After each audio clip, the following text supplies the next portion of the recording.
Welcome, everyone, to Mr. Jackson's sixth period U.S. history class. Today and for the next few days thereafter, we have a series of special debates for you that we hope that you will enjoy.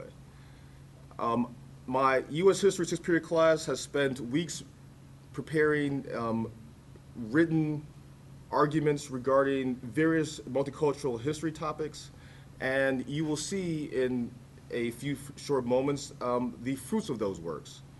Up first, we have Ahmad Jingo and Tiana Grissom, who will be debating the topic over the use of the N-word. Now, let me introduce the two people who are next to me. As you all may know, my name is Mr. Jackson. I'm the history teacher here at Woodward Academy. And off to my left, I have Miss Maggie Berthume, who is the director of the Woodward Academy Championship Debate Program. And to my right, I have the assistant director of the Woodward Academy Champion Debate Program, Mr. Bill Batterman. They will be, the two commentators will be providing color commentary on a series of debates today. The first debate we have on tap for you is the use of the N-word. All right, now,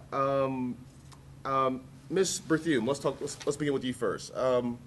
What is the controversy regarding the use of the N-word? Well, this is a word that obviously carries substantial historical baggage, and a lot of modern debate about the word centers over in what context it should be used and if there are particular groups that should or should not use it. Certainly, some have argued that Black Americans can reappropriate that word, but perhaps used in a different context by a white or non-Black American, it might have an entirely different understanding of what's going on there. So I'll be interested to see in the debate today what positions they stake out in terms of in what context the word should be used, or maybe we should not use it entirely. Okay, very good. Mr. Batterman, how would you handicap this particular debate? I think it's an interesting debate. I'd be interested to see if either of the debaters mentions other examples of historically contentious language being reappropriated. The word queer, for example, has been reappropriated by many in the gay rights movement. A term that used to be considered a pejorative has sort of been taken and reappropriated to be a positive term for those who are fighting for gay equality. Kind of interested to see what kind of historical arguments the two debaters make.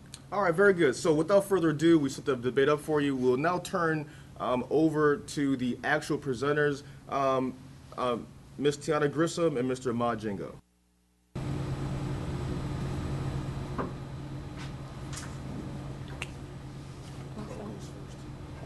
Okay, first off, banning a word seems just ridiculous. How can you ban something in the English language? And there is a lot of controversy about this and whether it should be legal or not. But think about it, if they were to really punish people for saying the N-word and like sending people to jail, our government cannot even afford that, putting 1,000 people in jail for saying just a simple word. And also in March of 2007, for example, the N-word was banned by the New York City Council. There was no legal punishment because, like I said, it's absurd to even have legal punishment for banning a word in the English language. And also, even though it carries such a historical and like powerful meaning behind it, it's not going to get rid of, banning the word is not going to get rid of all the past that African Americans have been through. And also, yeah, it doesn't ban the racist collateral damage, which the word has come to represent. It is the word itself that causes such, it is not the word itself that causes such commotion, but the racist actions and the past emotional feelings that it has to do with. In that case, we shouldn't ban the word, but we should just try to find other ways to erase, like, you can't erase the past, but like get rid of that negative meaning of the word. And also, if that word is such a problem, shouldn't we ban other words such as like gay? Like, even though it technically doesn't mean homosexual, it means happy. Like, but nowadays we have turned that word into just like hey, he's gay, like a homosexual, when in reality it doesn't really mean that. So should we not ban words like that? And also, getting rid of the word, it just wouldn't be, it wouldn't be possible because you can't, the government doesn't really, they're not supposed to dictate what you say because we have a freedom of speech to some extent. They should, the government's job is to control, to stop racist actions and correct or change the impacts of those actions, and not to just ban a word to make those actions just disappear, because that's not going to do it. Stopping the racist comments and actions of people in our society should be the main focus instead of just banning the word. And even if the government did ban this word, there would be little impact on racial discrimination and oppression that relates to African Americans. And instead of focusing on banning a word in the English language, the government should focus on finding more ways to eliminate racism and racial discrimination. I'm done. All right. I'm gonna debate about we should not use the N-word, and one thing I need everybody to think about is in the civil rights era, thousands of black people got lynched, especially men, and you just have to think about the gruesome things they did to them. Like, think about Emmett Till. When they were lynching him, they definitely used the N-word, like as they were lynching him, or Jesse Washington when they were burning him. All those people that they did those horrible things to, they definitely used the N-word in each and every one of them. And I just think it's not good to use a word like that that's been used as a hateful word and derogatory term back in the day. And I just think that because a lot of young people use the word, the historical meaning of the word is lost. And they use the excuse that, like, if you use the version with A at the end instead of ER, it becomes a term of endearment. But I just think that's absurd because, like, you just have to remember the historical meaning, because you don't say that to, like, if your grandfather went through the civil rights era, he wouldn't like it if you said that word because he understands the hate behind that word. And I think the younger black generations don't understand the hate behind that word. And also I think it's a form of racism if a black person says, if you're black, you're allowed to say it. Like, you shouldn't be allowed or not allowed to say a word based on your color. You should either be allowed to say a word or not at all. And I think you shouldn't use it. And also it promotes self-hatred of blacks, because I noticed that in black society, the N-word is not usually used to describe a sophisticated black man, but more of a, like, you know, the stereotypical black man. And like, that could promote self-hatred. And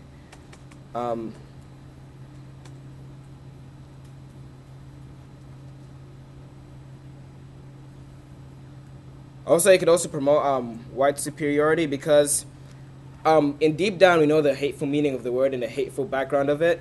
But then you have to think about your thoughts, because your thoughts will become your words. And then your words will soon become the action. So, like, if you keep on using the N-word more, it could promote actually more racism than there should be in the world. And that's all I got. Oh, okay. Well, you said that it promotes self-hatred, but at the same time, blacks, they're not using the word in the context it means. Like I said with the word gay, like, meanings change over time periods, and obviously this is one of the words that has changed over a time period. And it's kind of just like saying, like, hey friend, instead of saying, they say hey N-word. But it doesn't necessarily promote self-hatred, because getting rid of the word, like I said, does not get rid of the past of what that word represents. So therefore, shouldn't we try to eliminate the past, like try to get rid of the past and what that word means, instead of just getting rid of the word altogether? Because that doesn't make sense. In that case, we should ban the word slave. Like, that means black people or other races inferior to white men, and all the whipping, lynching, doing all the labor. Like, and that's just a simple word. Like, shouldn't we get rid of those kind of words too, because that has a bad historical meaning? It's true that getting rid of a word won't exactly just take away all the bad things that was associated with it. We have to think about other words, like the M word. It's used to to denote somebody who has mixed white and black ancestry, but nobody uses that word anymore, and it's just faded. And then also like the K word, which is used to like degrade Jews, nobody uses that word, and it's just faded. So why can the N word fade like those words? And also, you were right in saying that the government shouldn't control our freedom of speech.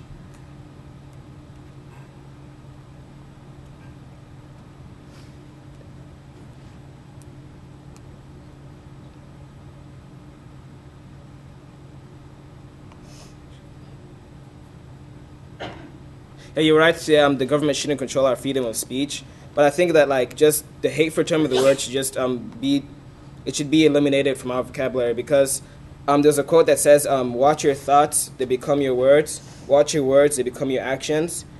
And I think that's very true, because if we just keep on using the word like deep down we know the true meaning of the word. If you just keep on becoming comfortable with using it, we can become comfortable with doing other things as well.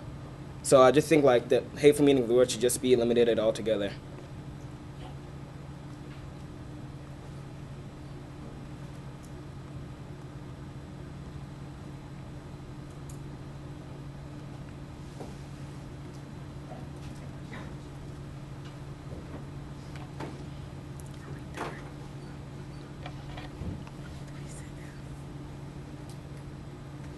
All right, thank you very much. That was a very good debate by Ms. Tiana Grissom and Ms. Ahmad Jingo.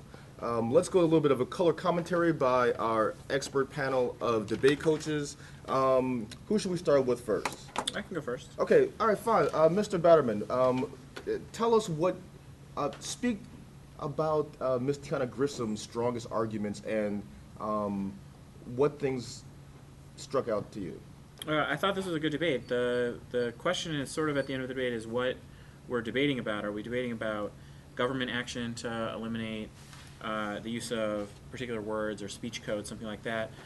Or are we debating about whether individuals should voluntarily stop using objectionable words? The affirmative in the debate suggested that government solutions and kind of speech code approaches would be unsuccessful, and that the word can be reappropriated by individuals. The negative was talking more about individual language choices, and I thought that both debaters did an excellent job of presenting the arguments. I think this is a pretty solid debate between the two sides on this issue. All right, now let's turn over to Ms. Bertheume. Please comment for us on Mr. Ahmad Jingo's debate performance, and how would you handicap this particular debate? Yeah, I thought he did a pretty good job of responding to Ms. Grissom's specific arguments. I thought both debaters in the rebuttal used their opportunity to specifically refer to what their opponent had said by saying, you know, my opponent has made the argument that, and then responding to that argument, which is a great debate tactic. I do sort of think, though, that at the end of the debate, he did a very good job making the case for letting these words fade away, that reappropriation does not really change how we view the word. And I thought that his sort of self-hatred argument was interesting there, both in the constructive and the rebuttal. But I think his advocacy at the end of the debate for letting hate speech fade away instead of reappropriating it was an effective response, instead of being forced to take the position for a government ban, which I imagine is more difficult to defend. Okay, all right, very good. Now let's handicap the next debate performance, and we have up next Mr. Tyree Dye and Mr. Jake Gottlieb. All right, they will be debating the particular issue regarding the pros and cons of immigration in America today. All right, now, considering how much of a hot button topic this is in America today, especially considering the DREAM Act and the debate in Congress currently regarding making undocumented people, making a pathway for them to become citizens. Sure. All right, how would you, what would you be looking for in a debate regarding immigration? Well, I would look for a lot of really timely arguments about the changing demographics of America, the kind of political issues involved with the way that the Republican Party is going to have to start coming to terms with the shifting landscape of what it means to be American. There's a lot more people from other countries. The traditional European white settlers from a long time ago are no longer the majority. I kind of think that it's a very timely debate, and I'm interested to hear the students' takes on it. All right. Also, they're going to be talking about whether or not they believe immigration is a good thing for American society, or whether or not we should essentially close the borders off to further immigration.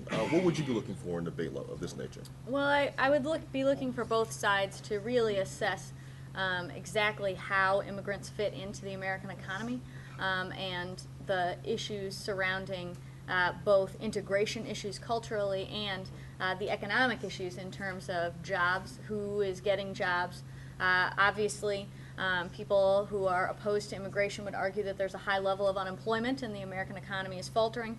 I would imagine that the pro-immigration stance would aggressively contest that immigrants make that situation worse, and in fact argue that in many cases immigrants are the drivers of American economies, especially in terms of small business and agriculture. All right, very good. Now, for our viewing public, we're going to turn to the actual debate performance itself by Mr. Tyree Dye and Mr. Jake Gottlieb. Now, for those of you who don't know, I am going to be flipping a coin so that I'll be flipping a coin so that we'll know which side each particular presenter will be debating, either the pro or the con. At the moment, neither Mr. Tyree Dye or Mr. Jake Gottlieb know which side they are actually going to be debating.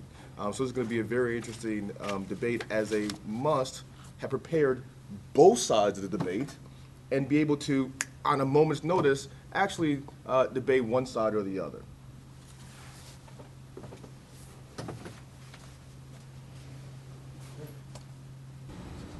All right, we'll have the senior call it. All right, call in the air. Tails. You call tails, and it is Tails. tails. Which side do you want? Do you want pro-immigration or con-immigration? I'm gonna say con. Okay. All right, so pro-immigration, you're going to go first. Con, you're going to go after that. Okay? Okay. All right. The foundation of America has been built off of immigrants. If we look through history, when the American immigrants first came, Leif Erikson and the Vikings in the early 11th century, the Vikings were known as a very belligerent nation. Their success as they pillaged countless of other European tribes over and over again. They had with great success, the Vikings had. And then later on, the actual North American colonies being founded by the British between 1607 and 1733. And they became the United States that we know and love today, the #1 superpower currently and has been. Immigrants have always been helpful to the Americas. We defeated the British due to our immigration. If we look at non-immigration, the Americans, the Indians, the Native Americans, whatever people call them, depending on political corrections, they didn't do so well. I mean, us immigrants came, kicked them out of their land. Immigrants have always been a very strong part of every nation. They bring new change as fresh minds think of new ways to make our society better. Currently, we have Sony and other major industries contributing greatly to our economy as kids buy video games after video games and watch TV after TV made by immigrants, non-Americans. So immigrants have always been a strong point in our nation and has proven us to give us great success in life and in our economy.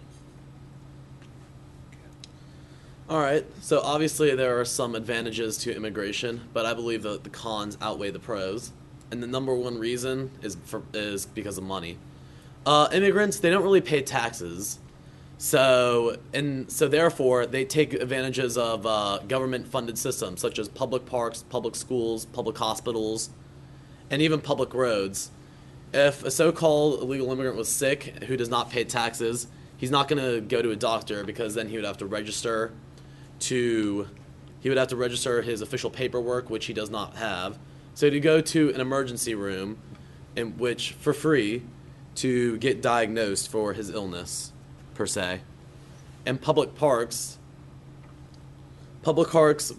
I could use them whenever you want. You could use them whenever you want, but they're not free. They require maintenance, and that maintenance and the money gathered for the maintenance comes from tax money. So in essence, you're paying for an immigrant's kid to go to a public school or use a public park or tear up public roads and such forth. Another problem is that they come in and take jobs away from unskilled Americans.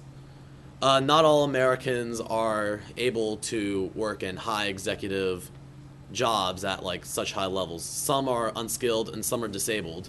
So they only have the ability to work such low skilled requiring jobs. But because the immigrants are willing to work at that job at a such lower rate than a CEO or a manager of a company would be much more willing to replace the hardworking Americans who are in reality poor and have no money, and they're willing to place those people with immigrants who in addition to taking over the job are likely on welfare checks. And I think another really huge problem with immigrants coming into the nation is they bring banned substances such as drugs into the nation. A lot of cocaine and marijuana is from overseas, and immigrants just come in and corrupt society, and their influence overall on the American environment and society is just a negative one. For my rebuttal, crash his economic debate. I challenge everyone to look around as they go to the nearest shopping center around. You will actually find a lot of people that most would consider immigrants of the United States to be shopping, and they mostly buy more than the average American does. They work menial jobs to support their families. Most Americans would not want to see themselves working and fixing gardens or doing such menial tasks and low degrading tasks. So the American pride has gotten in the way of getting these jobs, not the fact the immigrants have not taken these jobs away. They just find the opening to take them. By the tax, if immigrants are gain citizenship, they gain benefits of, yes, their parks, but they also will start paying taxes like they already do. They already have been paying sales tax and housing taxes, property tax, and other such taxes. And then with citizenship, they would just have to pay more taxes, which would generate more revenue for the parks that they currently use now. So in the long run, they will put more money into our welfare, Homeland Security, and Social Security, and all other forms of taxes that we need. With them putting pumping more money into our economy, this will also create more jobs as productivity needs to grow, as to supply the demand for objects. This is also lower cost rates of certain goods so that normal Americans will be able to afford these objects. I'm finished. All right, for my rebuttal, Tyree mentioned that immigrants are willing to take the down low jobs that Americans would not like to have. I would more characterize that as they're taking the jobs away from Americans. There are only so many positions out there, so for the most part, jobs shouldn't be fun. The whole point of jobs is to get money, and if it's the only job available, an American will take that job so he can pay his bills. But if it's taken from an immigrant, then he's unemployed and will not be able to pay his bills and will not have any money. And also, one of your previous points is they bring many good things to the nation. They also do, but they also bring a lot of other bad things in the nation, like I already mentioned, drugs and such. They also oftentimes bring terrorism. If we look at 9/11, that was a scene that was caused by, technically they're not immigrants because they never really moved here, but that was something that was caused from people overseas traveling on a commercial jet into America and causing many people to die and many people losing loved ones.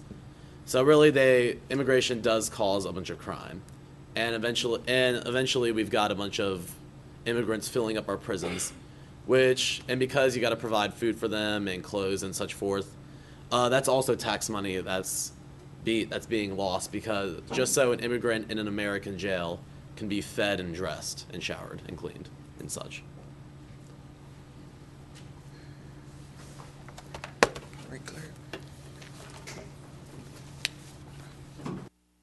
Welcome back, everyone. Thank you for tuning in to Ms. Jackson's sixth period class. We just heard from Mr. Tyree Dye and Mr. Jake Gottlieb on the issue of immigration. Let's start with Ms. Berthume this time. Ms. Berthume, tell us, what did you think Mr. Dye's strongest points were? I thought he did an excellent job of responding to each of the arguments of his opponents. I liked how he asked us to take a step back and look around and see what immigrants were doing in our society, rather than relying on sort of the scare tactics of the anti-immigration groups. I also thought he did a very good job adding specifics to the debate. You know, he moved beyond the generalization that immigrants don't pay taxes to list the bevy of taxes that immigrants are subjected to. And he did also remind us that citizenship leads to more contributions to society rather than less. So I thought that was an interesting use of conceding one of his opponent's points in order to demonstrate why his was the overall better strategy. Got it. All right, Mr. Batterman, please briefly explain to us what would be your critique of Mr. Jake Gottlieb's performance today on the issue of immigration. Well, again, I think there's a little bit of a confusion or a disagreement about what the debate is about. It seemed like the negative was referring more to illegal immigration, and in particular to low-skilled illegal immigration. I thought that he made a lot of the arguments that we hear in the public sphere in immigration debates. The thing that I think is missing is some statistics or some empirical evidence to support his arguments about the economic impact of immigration, and then some discussion of high-skilled immigration, of visa programs like H-1B that bring computer scientists and engineers and doctors to the United States. I think by focusing exclusively on low-skilled illegal immigration, he missed a big part of the immigration debate. All right, very good. Now, for sake of time, we won't be handicapping the next debate, but instead what we're going to be talking about is the issue of abortion. We have two new debaters from my class, Miss Emily Goldstein and Miss Maya Munnings. They'll be talking about abortion. Again, they don't know which side they will be arguing. We will have a coin flip in between, and then we'll move right into the debate.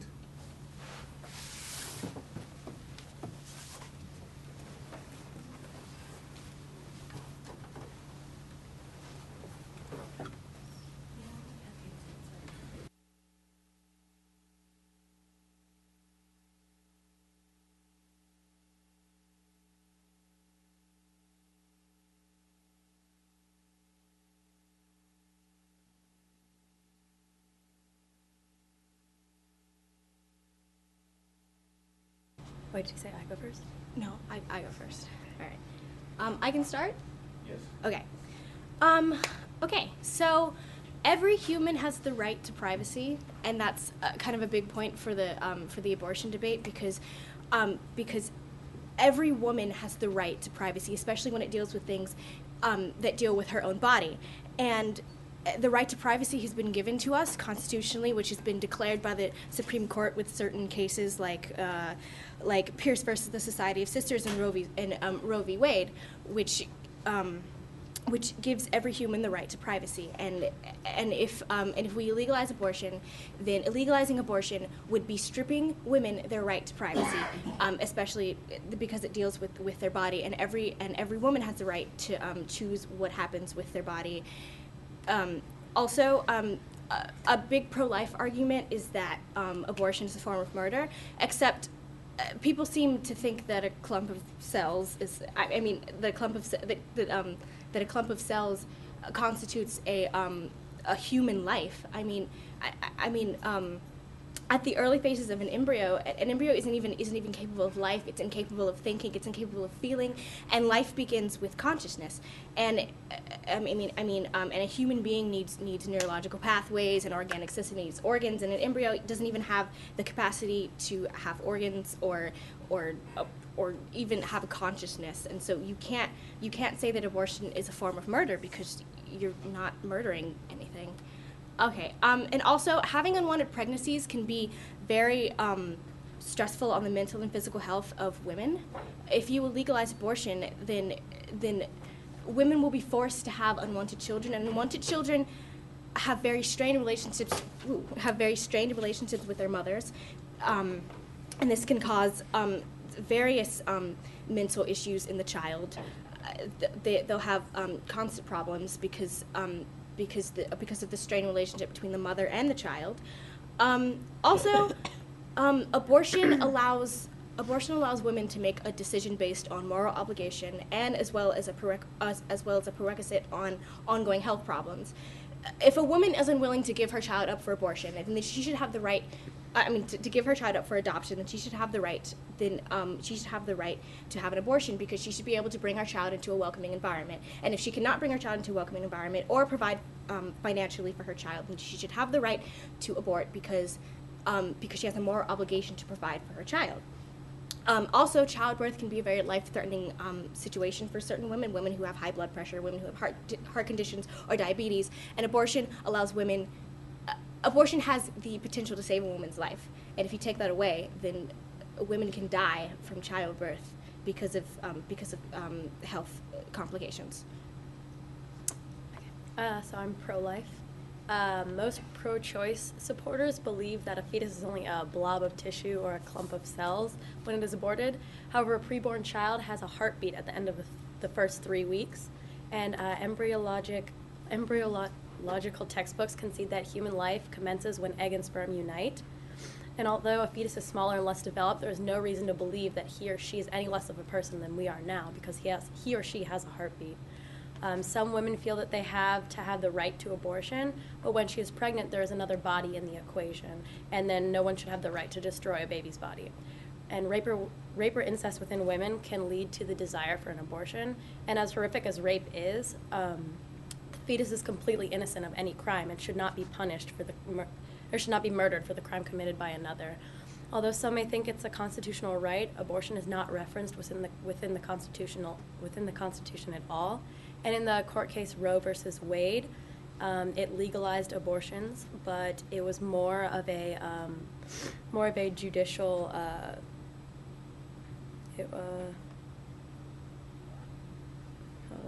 It was not a judicial decision, but more of a legislation imposed from the bench of the Supreme Court. There's a law that no one should have the right to kill another human being. That's just in every society. No civilized society permits one human to take the life of another without punishment. And how is a fetus any different? Any abortion is just the same thing. Even biblically, it is unquestionably stated that thou shalt not kill in Exodus 20:13, and proves eternal damnation by stating, murderers and fornicators, sorcerers, idolaters, and all liars shall have their part in the lake which burns with fire and brimstone, which is the second death, in Revelation 21:8. This states that all murderers shall basically go to hell, and abortion is murder because you're killing something with a heartbeat. Not only does abortion harm or kill the fetus, but it can also result in medical complications in the future of the mother. Medical complications include ectopic pregnancies, higher miscarriage rates, and higher rates of pelvic inflammatory disease. Also, many taxpayers oppose abortions, and it's unjust to use their money for something they don't want to pay for. Like, would you be happy if the government wanted to use your money to help someone else, like buy drugs? No, you don't want your money going to something you don't approve of.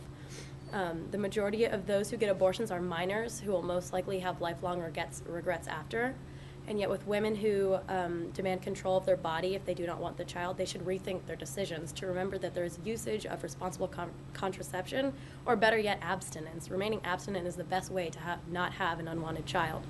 There are many disadvantages like health risks, it's murder, and even prolonged psychological stress issues after the abortion. Therefore, for a better nation, we must ban the criminal act of abortion. Okay, you talk a lot about murder. And about all right. You talked a lot about murder and how it's killing a human being, and yet you neglect to even accept that human life begins with consciousness, and an embryo or a fetus does not even have the capacity to think or to live or to feel, and these things are needed to within the definition of human life. You also talk about the mental I guess, the mental problems that could occur with abortion, but there are so many other mental issues that can occur with unwanted children. Unwanted children have unwanted children have many mental problems just because the relationship with their mother is strained. Okay. Oh, yeah, go ahead. Okay. Well, like with anything that has a heartbeat, that shows sign of somewhat life and should not be just murdered without giving a chance to survive. I feel that abortions just are completely wrong. You're not even giving the child any form of like existence. And if you do not want the child, you can still have the baby, yet put it up for adoption. Like, it could be adopted and live its own life, and you don't have anything to do with the child.